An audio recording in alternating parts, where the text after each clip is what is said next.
Hey folks, thanks for joining me for this episode from the EmbellishPod. If you got here by chance, please take a moment to hit the subscribe button. Hopefully it can be found on any podcasting platform that exists. And if you can't find me on a platform, send me an email at embellishpod@gmail.com. I'll try to get that taken care of. You can also find video versions of this podcast on YouTube. You can find all of my links on Instagram at EmbellishPod or TikTok with the same handle.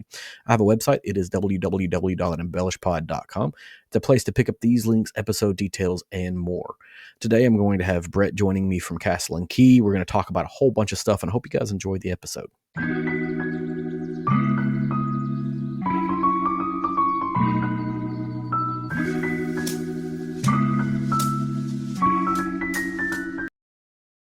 All right, this afternoon, whenever you happen to be watching or listening to this episode, I have Brett Connors joining me from Castle and Key.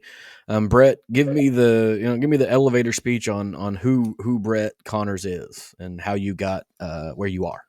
Oh man, that's we'll keep it tight and fast. So, my name's Brett Connors. I'm fortunate. I came to Castle and Key through the hospitality industry. So prior to this opportunity, I was working in bars and restaurants with Bluegrass Hospitality Group, and then doing some bar development and kind of some consultation for whiskey bars around the nation. And then I started with Castle and Key in January of 2016, initially being involved with our hospitality program, acting as kind of our brand ambassador, brand advocate. And then over the years with our smaller team, as we were growing, I moved into more of a role involving blending for our brands, along with some other brands that we would consult for, and have done everything from hospitality development to product strategy is kind of a lot of what I do now. And then I have the wonderful ability to get to talk to podcasters and media as people about all the good work that our team does as a whole. So, I had the pleasure of meeting you and having an opportunity to chat with you at the Kentucky Bourbon Festival this year, which was right before you guys were launching a couple of things, but that wasn't my introduction to the brand specifically. And to be honest, right, I was introduced to the site well before I was introduced to the brand, right? So, Castle and Key, my first introduction to your current location. I'm old enough to be of an age when the internet was budding. There was this website called Abandoned Places in Kentucky, right? And one of the key places in the state of Kentucky that was on this website was that and Waverly Hills. And my wife and I spent a lot of time taking pictures, and she did art and I just took pictures, right? Where we would go to these places and kind of look at stuff. And because, the architecture of the past is really interesting. The location is really interesting. The history of it is really, really interesting. Now, there was a fence, and anybody who happened to cross the fence obviously was trespassing. So we never did anything like that because that would be against the law. But you're operating inside of a distillery that you're clawing back from nature, right? This beautiful piece of architecture and a key piece of history. What is that like? What is that like being a part of that process? Man, I think that's a huge question. I think for me, I came from a family with a passion for, both antiques and historic preservation. My dad was a contractor, so he worked on a lot of historic homes. I've lived in two, pre-Civil War log houses growing up, which is not, I think, common for everyone, but definitely was kind of my background with it. So I think being a part of the site has been a really great opportunity to both preserve history, to bring back history, but also to preserve, Kentucky's architecture, the work in the bourbon industry, and preserve our historic narratives there. I think we hit a period of time in the mid kind of like 1900s where we didn't necessarily have the same appreciation as a culture, as like an American society, of historic influence. I think now we're finally starting to see some like pretty big moves where, especially even like my generation's looking back and saying like, wow, these architectural components are really special. How do we preserve them? How do we reinvigorate them? How do we bring them back? And I think the legacy of this site was also something that really drove me to it. When I first met our founding partner, Will Arvin, you either have a love for historic preservation or you don't, and especially with a site, as you mentioned, like you saw it in decay, it was ambitious is I think the light word for it. 80% of our roofs were damaged, if not missing. There's no water, no sewage. There wasn't enough electrical service down here. The middle egress of the property was literally a four-wheeler path. You had to machete your way into a lot of structures. I would describe it as Walking Dead meets Chernobyl, and I don't mean that inherently as a compliment. Right. but I think it shows you how quickly nature retakes abandoned property. I think it also shows the way our industry shifted. If you look at, there's always ebbs and flows in any industry, but the roller coaster that's been, Kentucky bourbon and American whiskey, you know, we see these kind of really high peaks and these really low valleys. And when the site was abandoned in the 70s was definitely a low valley that took us really 2 to 3 decades to fully get out of. You saw a lot of corporate consolidation. You saw a lot of these monolith mega distilleries just shuttered. We were of the national distilleries that had temporary shutdowns in the 70s, including Old Crow and OGD. We were permanent, where we were sold when Beam acquired the brands. They didn't have an interest in the site. And I get it, right? I mean, I think that's the hard part that makes me really conceive of like historic preservation is it doesn't make financial sense. Like it's a weird thing when you look at, capitalism, right? It's like our goal is to make money and to do so efficiently.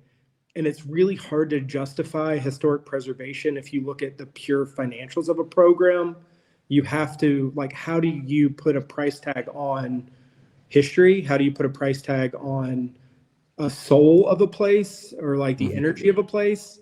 And to have a founding partner, and an ownership team that was supportive of it not always being the best financial decision, but it being the best decision for Kentucky's history and Kentucky bourbon history. I think we just got really lucky in Will buying the site, frankly. Mm-hmm. Yeah, I mean, and I think luck has a little bit to do with it, but you mentioned that earlier. You have to have a love for it, because you're trying to create inside the bones of a industrial revolution era space, a modern distilling facility, while honoring the story of the past, right? And I think you nailed it on the head when you see the soul of a place. And if you look at architecture from the 70s, 80s, 90s, it's almost soulless at this point. And it sounds a little insulting, but it is, right? That's it, those contemporary sort of designs. And we may look back at that in 50 years and say, oh, well, here's the soul of it. And capitalism may be the answer to that. But the brand in and of itself is not necessarily a historical brand. The site is, but you pay homage to a lot of things through the design of the bottle, the design of the site, the processes that you have there. Is it a challenge to balance, modern whiskey making in historical preservation settings while keeping an eye on flavor profiles and all the things that you want to do that are just inherently different than what it was?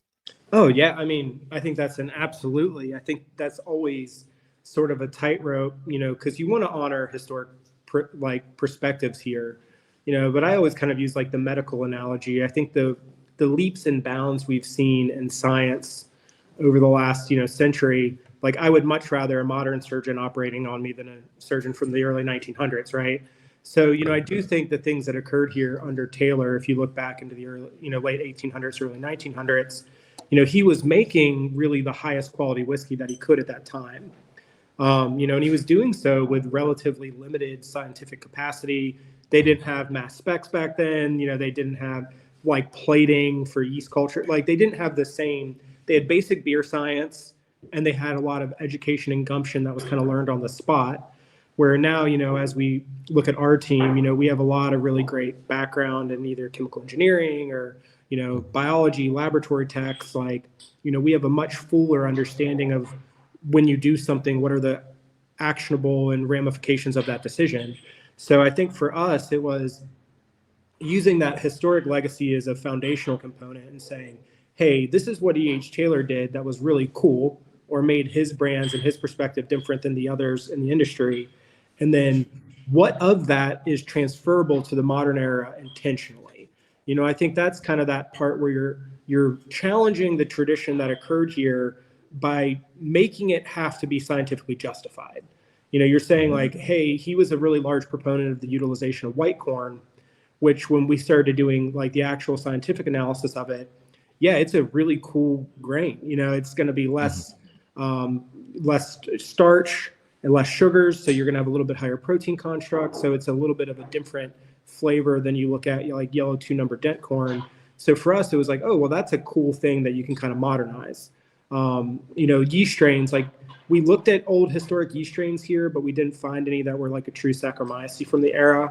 So, for us, it's like, okay, well, if we can't find something that is historically pertinent, but also of high quality, let's find the next best thing. Like, let's find something that still produces flavors and esters that we want. So I think it's kind of been this journey of, it's like appreciating the contributions of everyone that's always ever been here, but also kind of putting our own legacy on quality of product, constantly seeking higher quality goods, whether it be from grain production or from cooperage or from yeast, constantly modernizing our vessels and equipment if we do see them detract from any of the kind of benefit that we're looking for. I mean, we have two cookers. One of them is original to National. The other one's brand new and original to Vendome. It replaced a cooker that, wasn't my favorite and was just finicky and fickle and inconsistent. So, may it rest in hell, it got replaced, but that it takes a lot of him hauling back and forth. You want to make the best quality product you can, and you want to preserve history. And sometimes those things coalesce and sometimes they don't. And it reviving an old site with that much history in it and that much name notoriety is sort of a tightrope to walk, because, and you alluded to it a little bit, is that, there's a lot of historic things that have happened there, but that's not the brand that you're building. You're just building it in the shell of a former brand. And so you kind of navigate this place in between paying respect to the site, but also not trying to cash in on the previous name, right? You're building your own thing. This is the thing is there. And I think it's been successful. And I'm going to ask a question that may or may not make sense, but you've been around since 2016. We're at 2024, about to hit 2025. So there's 8 years of time that's passed. You've built out a site that becomes a destination for a lot of people. And a key way that I can look at it and say you're successful in what you're doing is that if you look at the best things to do in Lexington and the best things to do in Louisville, they both regularly mention Castle and Key. But the key part of that for me is, no pun intended, is that you're 40 minutes from each one of those cities on a good day, right? It's a 40-minute drive to Lexington. It's a over 40-minute drive to Louisville, and they're banking on the experience that you guys have. So that's how I see it as successful. But in your 8 years, what is the thing that says, okay, I think we finally, and you're not ever done, but like you've hit the marker of this is what we envisioned and how we got here? That's another one too. I mean, I think it's a moving target. I know that's kind of a cop out to say that, but I look at goal setting is like it's never enough. I think you have to have that kind of like candor with yourself that like when you achieve a goal, it's what's the next goal? Like, can you go above that? And I think hospitality is a great way to kind of view that lens. When we started, I joked we got a really big sign up front. It said Castle and Key coming spring 2016. And I told the guys, I was like, man, that's not going to happen. And then it said fall 2016. And then it said, it was like 2017. And then it just said coming soon, right? So we were 2.5 years out of when we intended to open to the public. And the first year, our goal was like, if we see 30,000 people this year on tours into site, we did great. And we did that. We saw about 35,000, and that was everything we could handle. And then coming out of COVID, we're like, all of a sudden, this year, I think we're going to see 160,000 visitors to site. And I think for me, it's not only are you accommodating that kind of hospitality to site, but it's also what they're walking away with. It's, I love when people don't go on a tour and their number one feedback component is, I wish I would have done a tour, or I've done the tour and I want to learn more, or I want to do something new. So I think now it's like, okay, well, we know we're doing our standard tour well, and we know we're seeing 160,000 guests. So how can we scale the interaction where we're able to accommodate even more guests, but we're doing so in a way that's not topical? I think that's like the next goal is like, how do you build deep consumer interactions that aren't just, hey, bourbon's 51% corn, here's your headset, we're going to shove through groups of 40 at a time. Like, that's just not the right fit for us. So, currently we're developing new education programs. We're working on a cocktail therapy class that's going to be launched at the beginning of this year. That's kind of a sensory meets cocktail experience. Looking at, can we add architectural tours? Can you add garden tours? Can you do more on-site events? Like, how do you get people a reason to come back? I think that's kind of the goal, because I view us as a spirits company, but fundamentally we're also a hospitality company. I Hmm. think, you know, giving people a reason to talk about us and engage with the brand is, our best marketing tool. So I think that goal constantly grows, because when you hit that expectation, you go, what's next? Now I'm sitting in a room right now that just got built out. It was an old laboratory. Now it's a 15-person classroom style tasting space with a massive soapstone island in it, and a TV, and like you can do Hmm. cocktail education here, like just like on to the next one. And maybe that's lodging. I think a decade from now, I would be blown away. Will currently owns two really beautiful Airbnbs that are really close by, and then another one out in a farm in Nicholsville. I wouldn't be surprised if you see more lodging opportunities. I wouldn't be surprised if you see food on site, which has definitely been a growing trend amongst distilleries. So I guess on that side, it's never ending. With product, it's the same. I sit in product quality meetings, and it's so different than the world of food and bev, where you're looking at, how are we doing this month? What are we going to do the next 90 days? Like, the longest you're looking out is like a year. Hmm. Where right now I'm sitting in product strategy meetings talking about R&D for the next decade, for the next 2 decades, talking about age statements for a decade, next decade.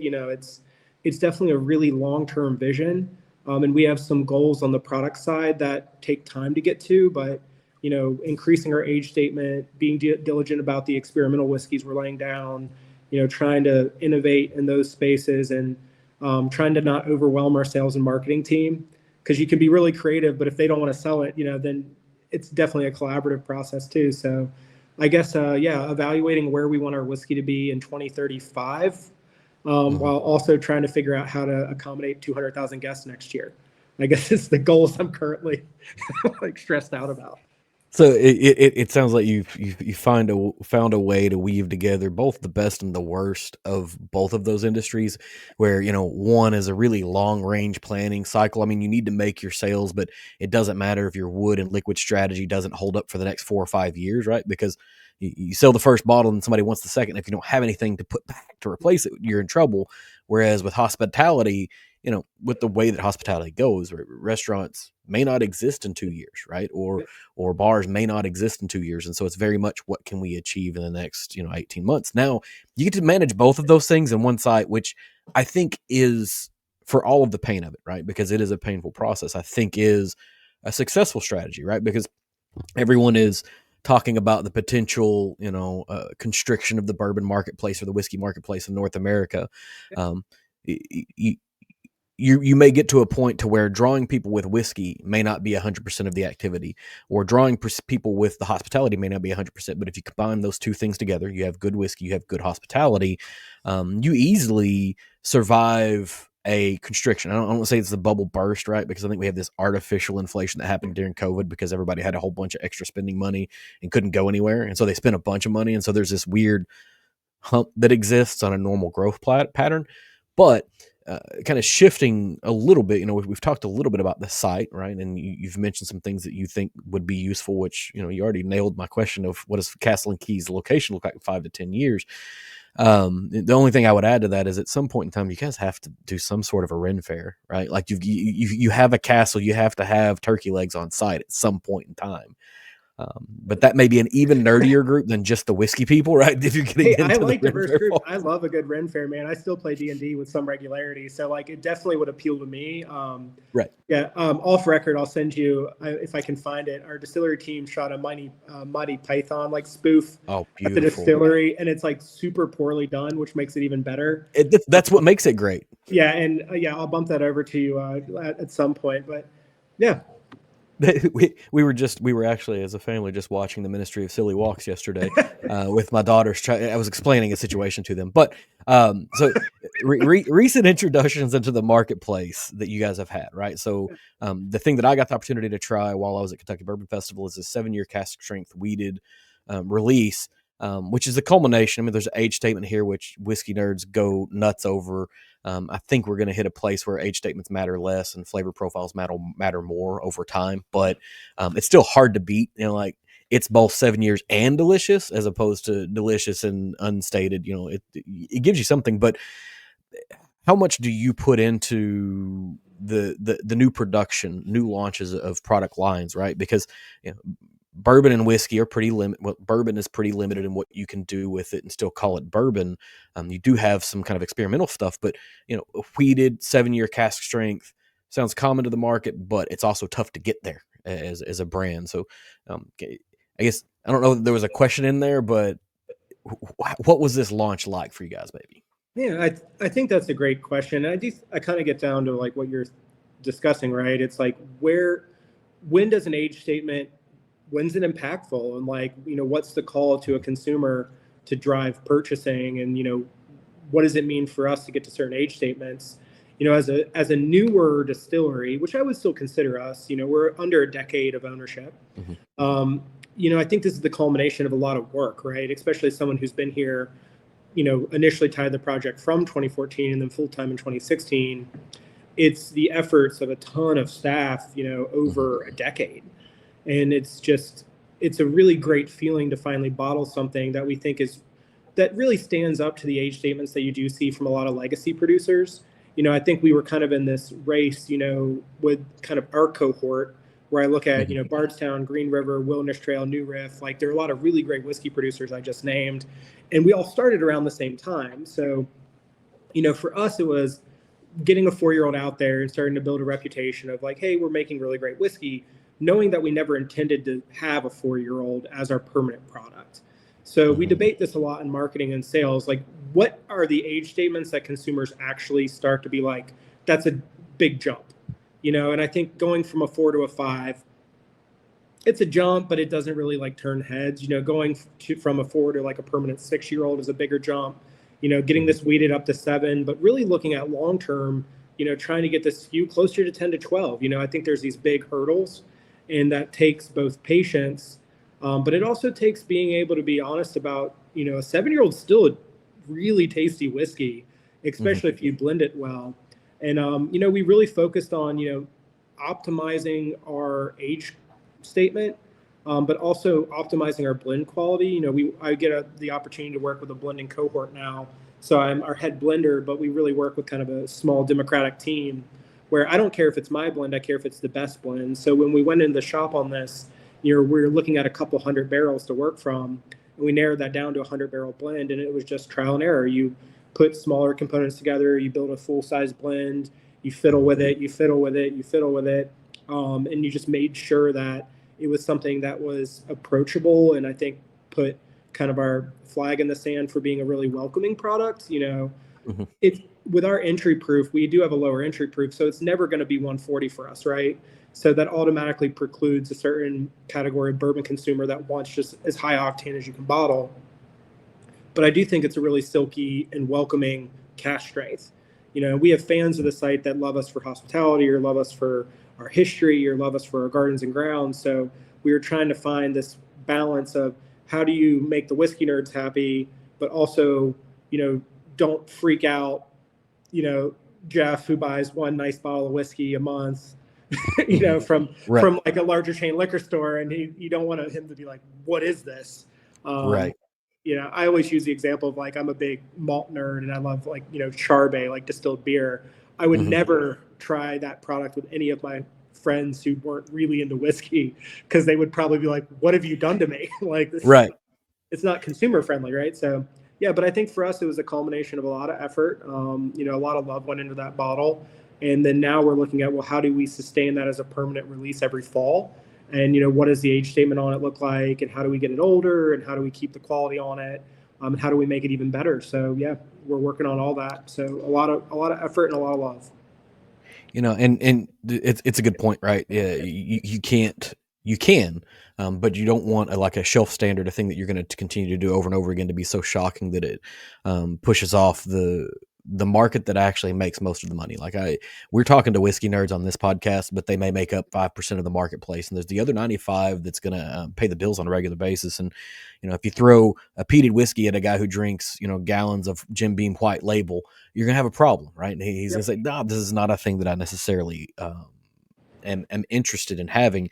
And I'll be honest, the things that Castle and Key had always sort of caught me with initially was kind of this exploration of gin, right? Because this gin is this undercurrent that whiskey nerds don't want to give attention to because it's gin. It's not the same thing that they're always after, but there's an interesting market. But then also rye, right? Because you named your cohort that came up, and everybody seemed to have a slightly different process on how they wanted to enter the market. Some of them were focused pretty heavily on growth. And can we get as big as possible, as fast as possible, so we can capture more revenue. And then some were more focused on this is the thing we're good at, and we're going to just stick to this thing until we get market traction. And then you guys have this strategy of we're developing both a site and a brand and a flavor profile at the same time.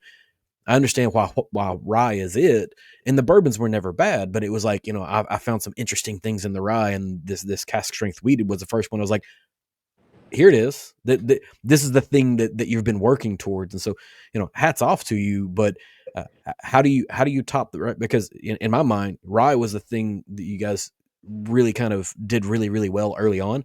How do you go over the top of a cask strength 7-year wheated whiskey in your rye to answer that? So you now have two heavy hitters, or do you? Yeah, I mean, I think it's just like trying to give attention to each individual SKU and trying to make sure they serve like what's the intent, what's the purpose. I think Mm-hmm. some of that is pricing. We've had like a big review of like, are we pricing our spirits correctly? And like, I Mm-hmm. always want, you know, our rye to not hesitate when you're going to put it into a cocktail. I love our rye on the rocks or neat. I think it's just a really great example of kind of a dynamic like Kentucky rye. But when I look at the way most rye is consumed, especially on premise, it's going to be in cocktails. So when we finish those blends, we always make sure that they cocktail well. We try to Mm-hmm. price it with a wholesale benefit to be able to not hesitate to pour it, right? Like I have bottles at home where I go to make a cocktail with it and I stop and I'm like, do I really need like a $30 old fashioned tonight? It's like, is that the decision, right? And sometimes the answer is yes, and sometimes it's no. But just being economic with your pricing, where it can be an everyday pour for somebody who enjoys rye. Bourbon, I think, looking at our age statement, you might see some increase next year. I can't officially discuss it yet because it's not public Right. record, but like, we're going to be taking a pretty big jump at some point with our bourbon age statement permanently. Wheated bourbon is going to be small batch is going to come back out next year in spring, so you're going to see a little bit of some more 5-year-old wheated small batch as it's getting older. That's going to be working up an age statement as well. But with the cash strength, it's an LTO for a reason. 3,000 ish cases. It sells out. It sells out. It's a nice. You kind of want that balance of something that hits the shelf and disappears, but also, Mm-hmm. if you go to the liquor store and you're having friends over and you want to drink Castle and Key, it's on the shelf for the consumers that want your product with regularity as well. Yeah, it's a good thing to sell out, but it's also you don't want to have zero bottles in the liquor store, right? So I think Mm-hmm. it's that kind of you're trying to do a little bit of both. Yeah, what does each of the products do for you? I mean, I think rye, that experimental rye we released too was really fun because that's the start of our permanent experimental series. So you're going to see different whiskeys, whether it is wheated, traditional bourbon, or rye whiskey, and different finishing barrels once a year from us as well. We might have some other surprises in that vein. I wouldn't be surprised if at some point you see a cask strength rye or cask strength traditional bourbon. There's just magical age statements I want to kind of push up to. In single barrels and stuff, we're going to have some better availability on traditional bourbon single barrels next year. Eventually, you'll see wheated bourbon single barrels. So I think it's just looking at your consumer base and being like, hey, everybody has different needs. I know what I drink. Mm-hmm. I drink mostly single barrels that I pick with my buddies or bought by great stores. They're exclusive. There's 200 of them in each barrel. You feel good about pouring something that you've had an experience with. I mean, I look behind you. Let's be real. That a lot of that's probably single barrels there, on your there, shelf there, now. there's Yeah, these are all just the generic yeah, Elijah Craig, not generic, but they're yeah. they're Barrel they're barrel strengths. proof batches. But Yeah. there's quite a few single barrels that are here. The normal stuff is over on the shelf over there. Yeah, and I think that's like, and that fits a need, and it's Mhm. just trying to like what moves the needle financially, like how do you maintain shelf space? It's a weird thing because I sit in both worlds where I work on product strategy, which is how do we make it tasty, but then you're also trying to Mhm. make your sales team and marketing team happy too.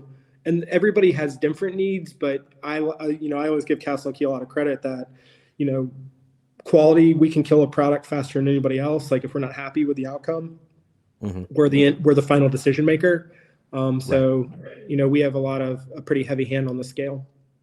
Yeah, and that makes sense, but and I think that's part of the growth strategy is, if you try to grow super, super fast, you're gonna need money to do that, right? It's Yeah, either volume sales or venture yeah, capital or juice whatever. it. Yep. Now you have someone else that's has an opinion on what you should be doing, right? Depending upon where your money comes from. If you grow a little bit smaller, you're able to kind of control your destiny. I don't say smaller, maybe a little bit slower, more intentional with what you're doing, and the focusing on making sure that things still fit in the cocktail world. All of us sort of appreciate that, right? And to answer the question, do you need a $30 old fashioned? No, but maybe you deserve one, right? Depending upon how the week is gone. But cost conscientiousness is going to come into play. To be honest, I don't have that many friends that are going to come over and we're going to drink more than 3 or 4 different Yep. barrel strength with whiskeys, and then we're going to say, okay, now let's just relax and hang out, right? Let's stop being nerds and just be friends. And so then there's going to be a cocktail, there's going to be an ice pour, there's going to be whatever happens to be, and not being afraid to put it in there is great. But then that this brand has said we are going to make sure that it still works, right? You can drink it neat if you want to, but then you can also put it in this other thing, which is a super great place to be. Now you mentioned the experimental series on the rye, and I think that was a VDN. Is that right? Yeah, so initially we launched it on site a couple of years ago under the Wool Mhm. Gatherer label. So we did this Yep. kind of experimental series on site only, just to kind of dive into and justify doing some finishing. Mhm. And we loved it. We were like, wow, this is killer. So we ended up scaling that. And I think what we found with our approach to secondary finishing, because I always sat in this weird space, whereas a bourbon nerd, I'm always like, barrel finishing, it's like whatever, it doesn't really add a ton. Mhm. But I think what we found is that if it takes a lot of patience, and we kind of have a purist perspective on it, where we like really long barrel interaction, which is Mhm. what we look at more in like Scotland, right? Like you're spending years in those casks, not months. Right. Although with Amberwana, it's weeks, if not. It doesn't need to be 6 months, I'll tell you that. But yeah, with this BDN, we really love the approach. We saw a lot of it hit the market because often when these brokers are selling finishing barrels, they're bringing over cargo containers and they're kind of going to a bunch of Yep. different distillers of our size. And we just wanted to be patient with it. We put a younger rye in a barrel for almost 11, 12 months. And we're Mhm. constantly checking it and just seeing how it's going. And then, we ended up really being pretty keen on it. We thought the holiday season was kind of the great release time for it because it's this big chocolate, Terry's, orange. It was all the spice and the richness that we love from our rye, and that those VDN barrels added this really nice kind of like flamed or like candied orange tone, a little bit of like acid, some nice like florals. Like it just Mhm. worked really collaboratively together. Right now, we have another 24 different casks in the warehouse that are finishing a myriad of different whiskeys, just trying to figure out what the next one is. So I think what's exciting is and again, it's a different consumer category. I dropped off a bottle yesterday to a friend who works at another distillery, and I know he's not like the biggest fan of our whiskey. His view is anything under 5 is just not any good, which is Mhm. cool. Like that's totally his right. And I dropped him off that, and he'd send me a text like a day later. It was like, "Hey man, can you get me more bottles of it?" like interesting. Yeah, Right. but I think it allows us to play with flavor more. It's at barrel strength. It's a really robust whiskey. There's no chill filtration, no carbon filtration, which we don't do on any of our whiskeys, frankly. But Mhm. it's definitely a nerdier product, and it's a smaller release. Like we didn't do I think like 15 or 1600 cases nationally. Not a lot of product going around, and we loved it. We were like, hey, this is fun. We already know next year's because it's already been in barrel for a few months at this point. Mhm. But looking at longer extended maturation times on experimental casks is kind of the approach to it. Next year is a rye as well, but the following year is probably a wheated bourbon. Um, I mean, it is a wheated bourbon. I'm just not officially Right. confirming that. But yeah, I mean, I think we have a lot of stuff in the pipe on that we know is going to be really exciting and fun for whiskey collectors or kind of more of the like nerdy side of spirits. Yeah. And I remember when the wool gatherer, because I'm in the far western side of the state, and so a trip to the Lexington Louisville area is a 4.5 hour journey. I was trying to find somebody. I was like, hey, somebody go grab one of these for me.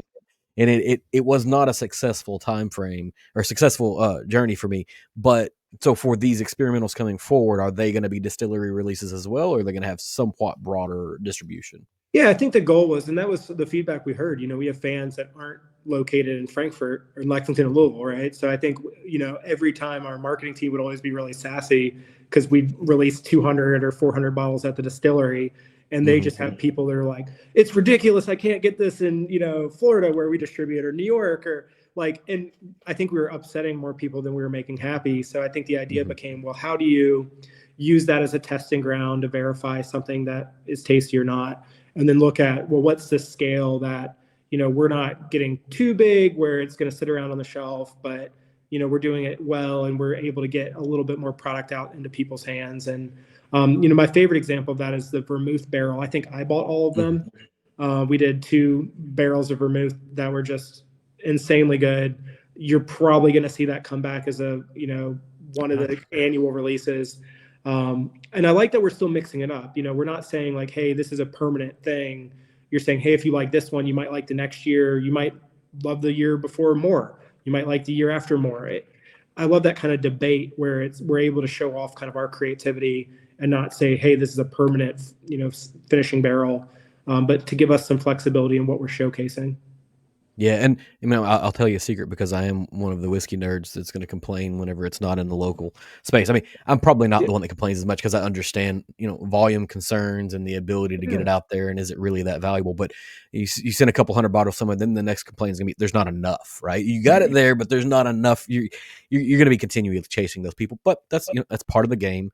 The experimental stuff is super interesting, right? And I like what you're saying about it being a longer finishing time because unless someone has really kind of perfected the art of barrel finishing, and there's a few brands that I think do it really really well, unless they're using a wet barrel, the odds of getting something in a short time frame like what we're seeing on some of these, we put it in a barrel for 2 months, and unless it's Amberana, you might not have picked up much unless you have a really really soft whiskey to begin with, and so it didn't have a ton of flavor, and so you pick up everything else. The longer finishes seem like you're going to get more character or more interest, or I don't know, more experimentation out of it, right? Because it, if it's not a wet barrel, what are you really getting in a 3 month time yeah. frame on a used barrel? Well, I think that's a great call out. I think when I look at finishing, I think there's a lot of shortcuts that don't have to be reported. Whether or not you're stave forcing, oak chipping, using a fan. Yep. There's a certain amount of adjunct that can go in that barrel that's really hard to track and report. So, I think you're seeing people fill on top of barrels that have other components that aren't purely bourbon and Mm-hmm. aren't purely barrel. And that's not a criticism. Like those No. shortcuts are part of the industry, and it's not, if we felt differently, we need to regulate it out. It's kind Right. of like my view. But with us, like we're definitely purists on kind of all fronts. There's a reason we don't chill filter. There's a reason we don't carbon filter. We're grains, yeast, water, and barrel on everything we do. And I think that's kind of our view with finishing. It's like if you're buying these really pretty, $1,200, 400, liter, like Mm-hmm. sherry butts and stuff, like let them do the work that they were intended to Right. do. I think VDN was the same thing. I mean, you're talking that's like a $400 or $500 barrel that had a beautiful orange wine in it. Throw your whiskey in and let it run. I mean, it's like you don't Mm-hmm. need to synthetically boost to expedite your process, because then you're really not articulating what that marriage would actually look like, and Mm-hmm. I think for me, it's like when I've had some other examples of it, I had a whiskey that was finished in a peach brandy barrel that tastes like peach rings. That's not what peach eau de vie tastes like. That's not the Right. tones that that barrel would produce. So then it's like, well, are people getting a misrepresentation of like what that should be? And I love fortified wines, always great. I think you can do some really cool stuff with that. But Mm-hmm. with anything, you can't rush it. I mean, even when we talk about like age statements, it's like, yeah, it takes time and you can rush it. And there's a purpose from a financial or business sense of doing that. But if you want to make the best whiskey you can, it's got to be patient and you got to let it do its Mm-hmm. thing. And sometimes, I think rum is a great example. Our next release for next year on the experimental series is 15-year-old rum bourbon court barrels. Mm-hmm. and that is not a 3-month barrel. That is not a 6-month barrel. That is not a year-long barrel. When we started experimenting with them, we were trying them at like 12 months. And we're like, still doesn't have what we're looking for. And then all of a Mhm. sudden at like 15, 16 months, you're like, holy crap, this is crazy. It's just like, when do you hit these kind of points of extraction where you're getting what you want out of a barrel? Yeah, and just being patient. It's weird. I constantly have to check myself because you're looking at the short term, but you're also like, right now we're looking at sourcing some sherry butts for 2026 Mhm. or brandy. And we're like, well, I really want brandy, like Spanish brandy that initially had sherry in it. So it's like, you're looking for really niche stuff. So you have to have really good Right. partners on your cooperage sourcing. But yeah, you can really go down the rabbit hole of finishing. I think there's some people that really know what they're doing. I think there are some people that use it as a band-aid to fix flawed whiskey or Mhm. whiskey that you bought that you weren't happy with on the wholesale market. And that's purposeful. Again, that is not a Right. criticism.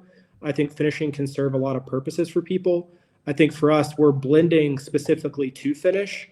So it's not necessarily like, hey, we have barrels that we're not stoked with and we're going to finish them. It's, Mhm. can we blend a whiskey that's going to marry well with this specific finishing cask? It's just different approaches. Yeah. Yeah, and it's more like building a recipe to suit the flavor profile that you're chasing, as opposed to just throwing things together and seeing what happens. Right? It's an intentionality that exists, and at least from whiskey consumers' perspective, that I don't participate in the process of making whiskey, but it it feels like you have a better the individual consumer who does drink a lot, has a better understanding of the ones where it's a finishing versus closer to like a blend of two different spirits, right? Where Yeah. it's like you were talking about, something that tastes like peach rings. If it got to peach rings, that's probably because there was some liquid that was involved or some alternative flavor that existed there. And this isn't like stock trading, and where the SEC has people that work compliance and watch what's happening on the trading floor, right?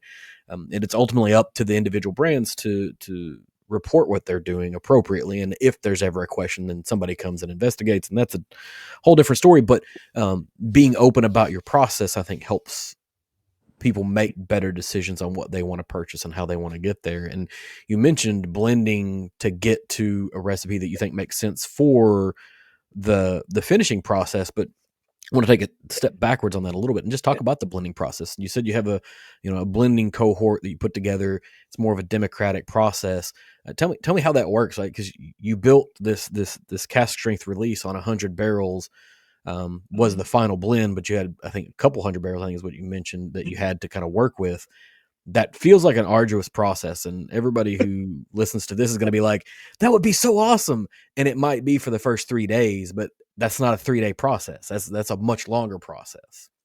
Yeah, I mean, I think I always describe this as, the meme with the 6 panels, like what your friends think you do professionally and then what you actually do professionally is often Right. very different. Like, I think, what my buddies from college think I do is just like sit around and like, wear a smoking jacket and, sip whiskey. And I'm like, this is the blend, like, just casually. Mm-hmm. But it's a lot of work. I mean, honestly, when we're looking at blends, it's inventory. So you're looking at Excel sheets and your actual warehouses and saying, hey, what whiskey is of the age that we're targeting? What whiskey is from sectors in the warehouse that we think has benefit? You can't utilize, it's not 100% in, 100% out either. So if you have 100 theoretical barrels available, we look at, you really only want to use 50% of them because otherwise you would cannibalize your future blends. So there's a lot of like data nuance to it, which is not the sexy part of the industry. But if you enjoy data, it's really cool, right? It's like Right. you're working with all these variables to make sure you're sustainable in the future, but also producing high quality product now. So we basically find kind of an available inventory.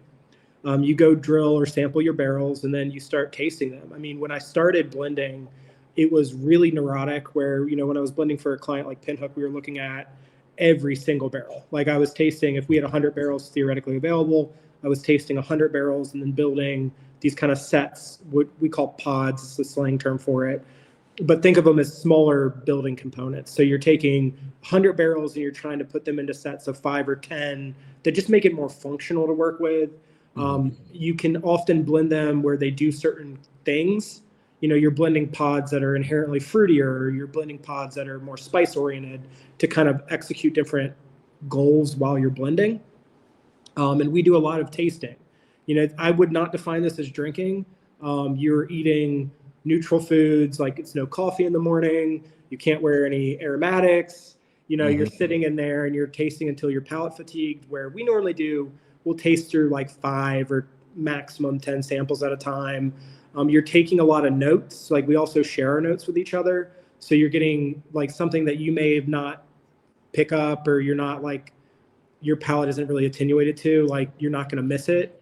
So you basically just take notes and notes and notes. Mine look crazy. Each blend will be 3 to 10 pages of handwritten notes because I like to handwrite and then I'll transfer in.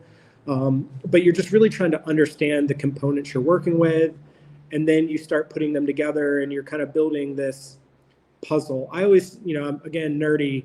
It's kind of like Legos without Hmm. having any guidelines for what you're trying to build. You're just kind of like starting to put stuff together and be like, well, this is cool, or like this works, or this is Right. what you want it to be. So you're sort of taking it from the foundation and building it up. Historically, I've done this alone. I've done this with a blending partner and John Brown, who now is like VP of R&D over at Campari. Um, Hmm.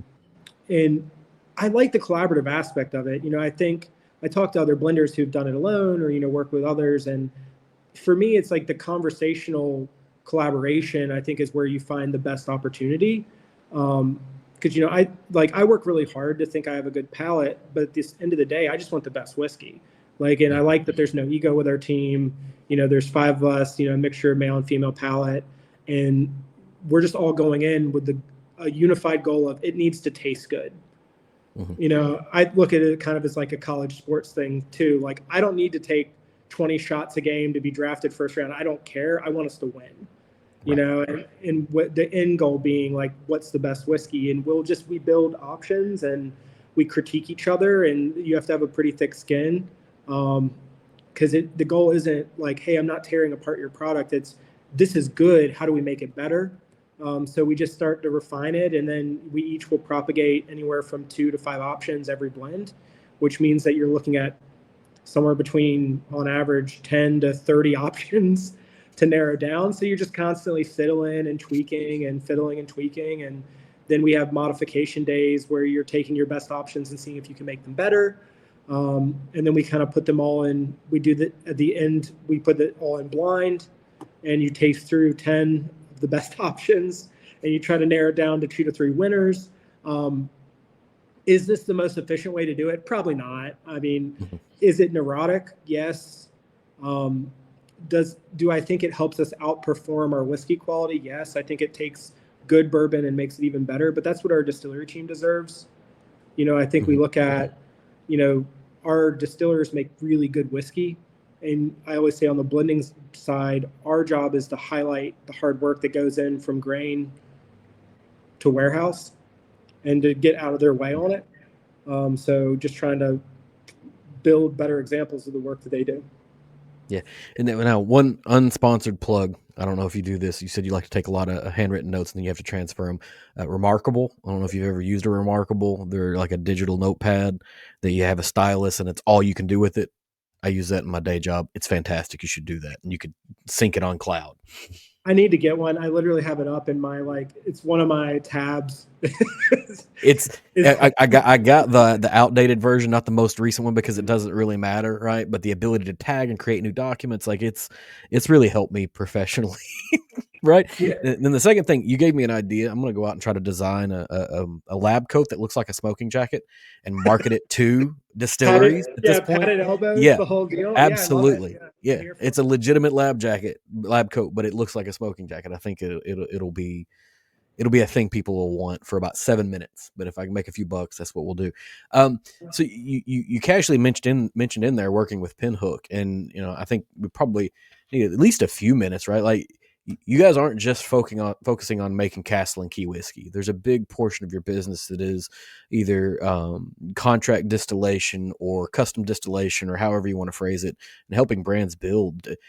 Does that feel like you're like juggling knives all the time because you're having to deal with not only your brand but these other brands that you're helping along the way? Oh man, that's a great question. I think yes and no. I think in the beginning it's hard to find that balance of, how do you do the best for your clients, but also like advocate for your own brands and processes and Hmm. stuff. I think we've been really fortunate. We've worked with a lot of great clients over the years. I think our current client portfolio is just, they're all good people. It's all people that Hmm. are passionate about whiskey making. And I like that it's as much or as little help as they need, which is also pretty cool. We work with some established brands, and Pinhook's a great example. Like Sean is a phenomenal blender. He's a really good dude. He has a hell of a palate. Like, so he's really easy to work with. And then he took over blending for himself a few years ago because, I mean, Sean, he's crushing it. He doesn't need any help Right. anymore. They got it done. We work with other brands that are really good at marketing and really good at sales, but they want us to make great whiskey and they put that trust in us. I think we build a reputation on the contract production side for making good distillate. So they come to us and they say, hey, this is our product strategy. We want a X, Y, and Z aged whiskey by this date. What do you guys want to do? So we give R&D options. We say these are our recommendations, everything from grain sourcing to grain bill to yeast strain to maturation location to blending. And we charge for those services, which allows us to Hmm. have a revenue stream that's allowed us to be patient with our own product, as well as growing our own site and restoring the facility. And it's been fun. I mean, we've gotten to work with a lot of other really cool distillers over the years, some pretty big names in distillation. And it's fun to hear that kind of expertise too, because everybody has a different opinion. Yeah. It made me realize that of all the distillers in the nation, like you love your own distillate more than everybody else's. Where, I mean, I just want good whiskey. Like I know we make Right. really good whiskey. A lot of other people make really great whiskey too. Um, and some of those old school distillers, man, they're pretty opinionated on, their processes. And I don't know why he's doing that. That's not the right way. It's just, that old guard, they definitely know how they want to make whiskey and that's the way to make it. So we've been able to learn from, other people's processes to make improvements on our own goods. And I think that's about being humble too and saying like, hey, if one of our clients has a process that makes really good whiskey, like I'm not ashamed, I'm not shy about porting that over to our own SKUs. So I think it allows us to be pretty collaborative, pretty creative. I think it makes our distillation team particularly good, as opposed to making, you look at some legacy distilleries and a lot of them make a product or two, or maybe four, or maybe five different grain bills. This year alone, I think we ran 31 different grain bills. So three for ourselves with two different yeast strains, and then what on top of that, 28 different whiskeys for clients. And we have good data. I think that's something we got better at over the years is like spending the time in the lab. We bought a GC mass spec, so we're able to really analyze that whiskey from a scientific perspective and say, are these processes articulating the flavors that they want? What are we learning from it? Are we making the best whiskey we can for them and ourselves? So yeah, I'm never ashamed to say it's definitely the blending is the art side of our industry, and the distillation is the science. And the better science you have, and the better data you have, is Hmm. going to make a better product.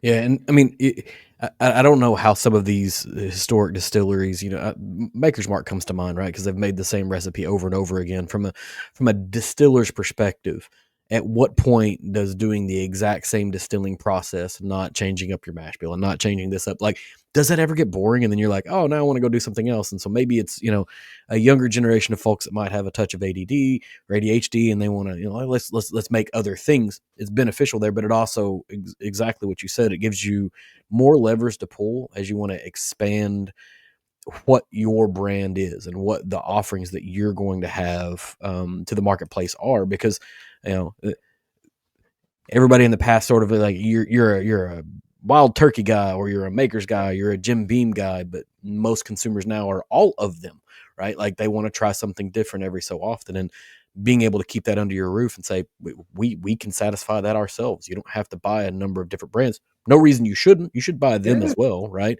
Um, what is, I guess, for you, professionally, in what you're doing, what does success look like for the next 4 or 5 years, right? Because Oh you're man. planning a lot of things. What do you look at? Yeah, I mean, the success question, I think personally in the distillery are pretty similar goals. Like, I want to see us continue to innovate, to refine our whiskey, to get the age statements that we're hoping for on our bottles, to continue to grow kind of a reputation for making good bourbon and then improve upon it. I think we always want to be pushing ourselves to the limit on what we can achieve here. I think that goal is the same for the distillery. We have the best distillery team we've ever had. We have the best warehouse team. We have the best bottling team. So giving credit to everybody who's been contributing, and then just taking it up another notch. Like, can we get better? Can we be more efficient? Can we improve our processes? And can we just make people happy? I think, how do we continue to tell the story of Castle and Key to new consumers? That's always definitely a goal. Like, I professionally get to evangelize all the hard work that we all do, and get to travel around the country to do that. And it's been a blast, and I hope to be able to continue to do that, and to maybe release some stuff that people didn't expect. I think that's definitely. I think the weeded cask strength was the first step in that direction, where we were releasing good whiskeys, and now it's like, now we're releasing some stuff that people are like, oh wow, like that's really good, and we're like, thank you.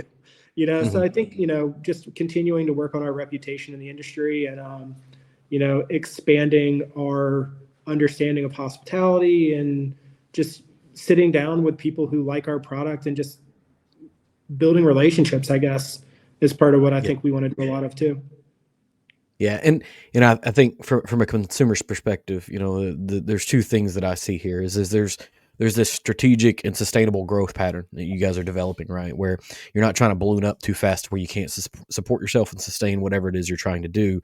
But you're also, with things like this cask strength release, answering the question of, every whiskey person is like, okay, where are you keeping the good stuff, right? And not to say that what you have isn't good, but it's like we know there are other things that are, behind the counter or in the rick house, the things that you sneak over, because that's the story of bourbon, right? Like, we have single barrels now because there's this one place where everything ages a little bit better. We want to know that. But now it's in a marketable release. Like, it's a thing that we can all purchase and share along with it. And it does nothing but drive us to want more and more, which creates this vicious cycle. But you guys are managing a really incredible strategic growth, it feels like, for me. So from a consumer's perspective, bravo to what you guys are doing. We're pushing up on the end of our time, Brett. I want to thank you for giving me some of your day. Time is very, very valuable. You can't make more of it. And so anytime people are willing to hop on and talk about this with me, I'm super duper appreciative. Is there anything that we've left out that we want to talk about before we wrap it up? No, I mean, I guess the big one is, if you haven't been to site and you live anywhere near central Kentucky, or you live close to an airport, or hell, you just like to drive, I cannot describe through pictures alone how pretty it is here, with 113 acres, 25 structures plus, a great, especially when it comes into spring, being able to sit down by the creek and drink a nice, cocktail, and then go watch a race at Keeneland. If you haven't been to Kentucky, you need to come visit. Visit Western Kentucky too, man. It's cool out there in Murray and Paducah. They don't get enough love, but as somebody who lives in central Kentucky, I think it's a really underrated place to come visit and spend your vacation. On the whiskey side, yeah, we're doing some big things next year.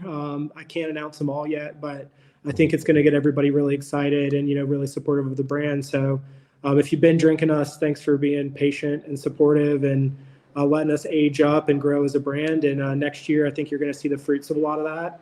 And then the following year, you're going to see even more of that. The next year, you're going to see more of that. So, yeah, it's weird to advocate for patience in our industry, but you're going to see some really good stuff coming up. Well, and just to maybe button that up a little bit, it's weird to use. You are right. It is weird to use the phrase patience, because patience for us is still drinking good whiskey, right? Like, we're being patient by drinking good whiskey. So you're going to see, like, it's only going to be getting better though. We have this kind of natural attention to. We're so sacrificial. We were being patient by buying good quality whiskey and consuming it on a regular basis. And honestly, you mentioned, right, if you're going to Keeneland for a race, plan a trip to Castle and Key. If you're going to Churchill Downs for a race, plan a trip out to Castle and Key. If you're looking at Kentucky Bourbon Festival, right, that's going to be like I think the week after Labor Day, and so that's a Monday you already have off. You should have booked that now, by the way, if you're coming. Well, they haven't released tickets yet. They have not released any tickets yet, so you can still go sign up to get on the list, try to be one of the 7 people that can get in quick enough to be able to buy the tickets, right? They're going to sell out. But if there are a number of other reasons to be in the state of Kentucky, and you guys are centrally enough located to where our hubs of activity generically are, that it's an easy trip out, right? Both Lexington and Louisville claim this as one of their things. And even if you're going to Cincinnati, right, which is not Oh, Kentucky, but it's we're sort like of an hour and Kentucky. 15 hour, 30 minutes from Cincinnati. So Right. yeah, You're come on reachable down. for there from there. It's a beautiful location. It's a place that folks should visit more than once, right? Because it's an evolving property with an evolving set of offerings, which is nice to see. So, like I said, thank you, Brett, for hopping on. Yeah, it's been a pleasure. Anytime you want to jump on and just talk about random whiskey business stuff, I'm definitely down. I love that this has been kind of like a bigger exploration of us, not just simply the history and kind of what we've been doing. Thanks for tuning in to this episode from the EmbellishPod. If you enjoyed this, please leave me a review on whatever platform you're consuming this on. Leave a comment if possible. Hit me up on social media on TikTok or Instagram using EmbellishPod and give me a follow so you can keep up with what's going on here. I can be found at www.embellishpod.com with all of my links, accounts, contact details, and more. Thanks for stopping by.